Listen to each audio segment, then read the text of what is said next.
Il faut savoir pardonner, Rose. Je sais où se trouve mon devoir. Le nouveau long-métrage de Bernard Raymond intitulé Une femme respectable prend l'affiche cette semaine. Valérie, une partie de la distribution est à Québec. Vous êtes d'ailleurs au cinéma Le Clap de Sainte-Foy.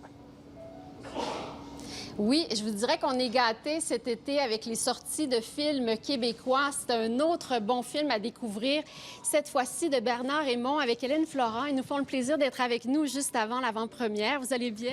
Oui, ça va bien, merci. Merci, oui. Donc, ce film, il nous projette dans les années 30. Bernard Raymond, vous nous faites découvrir le personnage qu'incarne Hélène Florent, une femme qui va accueillir son mari après une séparation d'11 ans. Qu'est-ce qui vous a séduit, vous, dans ce scénario-là? Je sais que vous jouez pour la première fois dans un film de Bernard Raymond. Bon, d'abord, le cinéaste, que j'admirais beaucoup. Mais oui, c'est un personnage qui est tout en nuances, qui est tout en subtilité et tout en contraste. Donc, pour une actrice, c'est assez attrayant.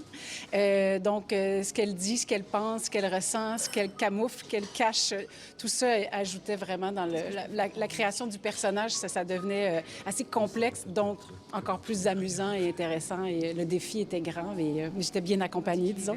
C'est vrai qu'il y a un certain suspense, je dirais, dans ce que votre personnage vit intérieurement. On a cette impression.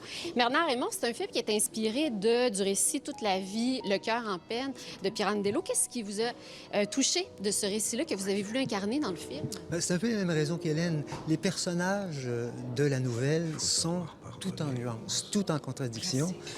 Et moi, ça m'a fait penser que quand on est dans des moments clés, des moments tournants de notre existence, on n'est pas dans la clarté. Souvent, c'est pas clair. On ne sait pas exactement ce qu'on va faire. Ce qui m'intéresse, ce sont ces moments-là où tout n'est ni noir ni blanc, où les choses sont contradictoires, où c'est comme ça dans la vie. Et les personnages de Pirandello sont comme ça.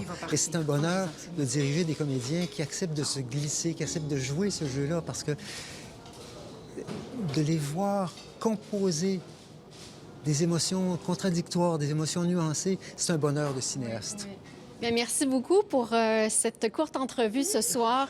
C'est l'histoire d'une famille éclatée d'une autre époque, j'ai envie de dire aussi en partie. Et ça m'a touchée dans ce sens-là également. Merci à vous. Merci.